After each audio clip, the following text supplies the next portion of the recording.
નમસ્કાર દર્શક મિત્રો, વેલકમ ગુજરાત ન્યૂઝમાં આપનું હાર્દિક સ્વાગત છે। પ્રાપ્ત માહિતી અનુસાર ભારતના યશસ્વી વડાપ્રધાન નરેન્દ્ર મોદીજીના સુશાસનને 12 વર્ષ પૂર્ણ થતા જેની ઉજવણી અનેક સ્થળો વિવિધ કાર્યક્રમો થકી ઉજવણી કરવામાં આવી હતી। દેશમાં સૌથી લાંબા સમય સુધી ચૂંટાયેલા પ્રધાનમંત્રી બનવા બદલ તથા તેઓ ઉત્તમ સ્વાસ્થ્ય અને દીર્ઘાયુ માટે પાદરાના ચાણસદ ગામે વિશ્વવંદનીય પરમ પૂજ્ય પ્રમુખ સ્વામી મહારાજના પ્રાગટ્ય સ્થાન આવેલ નારાયણ સરોવર ખાતે મહાઆરતી તેમજ ગુરુપૂજનનો કાર્યક્રમનું ભવ્ય આયોજન કરવામાં આવ્યું હતું। કાર્યક્રમમાં પાદરાના ધારાસભ્ય ચૈતન્યસિંહ ઝાલા સહિત બીએપીએસના વરિષ્ઠ સંત શ્રી નારાયણ ચરણ સ્વામી સહિત શ્રી હરિપ્રકાશ સ્વામીજી સહિત તાલુકા અને જિલ્લા પંચાયતના સદસ્યો સહિત ભાજપના કાર્યકરો ખાસ ઉપસ્થિત રહ્યા હતા। સાથે તાલુકા વિકાસ અધિકારી સહિત પાદરા મામલતદાર તેમજ પાદરા તાલુકા પંચાયતના પ્રમુખ મહેન્દ્રસિંહ પઢિયાર સાથે ભાજપ સંગઠનના હોદ્દેદારો તેમજ ગ્રામજનો ખાસ ઉપસ્થિત રહ્યા હતા। આ પ્રસંગે આવેલ મહાનુભાવોએ ગુરુપૂજનનો લાભ લીધો હતો।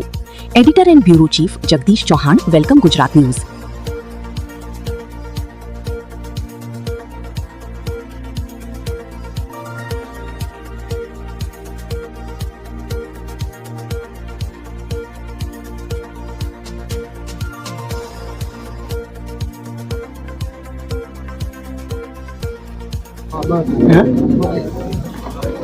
छब्बीस में 2014 आ देशनी सेवा करता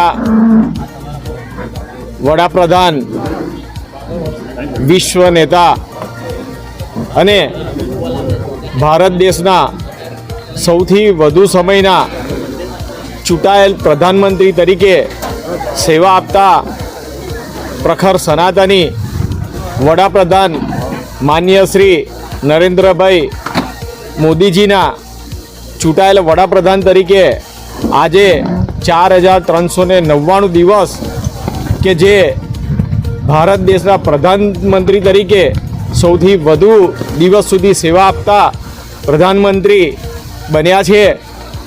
आजना दिवसे पादरा तालुकाना शांतिना धाम चाणसद गाम खाते स्वामीनारायण मंदिर अने परम पूज्य प्रमुख स्वामी महाराजना जन्मस्थळ चाणसद खाते वडाप्रधान श्री नरेंद्रभाई मोदीजीना दीर्घायु उत्तम स्वास्थ्य माटे आजे महाआरतीनुं आयोजन करवामां आव्युं हतुं, जेमां सौ कार्यकर्ताओ गामजनो उपस्थित रह्या छे अने आवनारा वर्षो सुधी नरेंद्रभाई मोदीजी वडाप्रधान तरीके आ देश में सेवा आपता रहे अने भारत ने विश्व गुरु बनावे तेवी प्रार्थना साथे तेमना स्वास्थ्य अने उत्तम आयुष्य माटे आज सौए प्रार्थना करी अने महाआरती करी छे।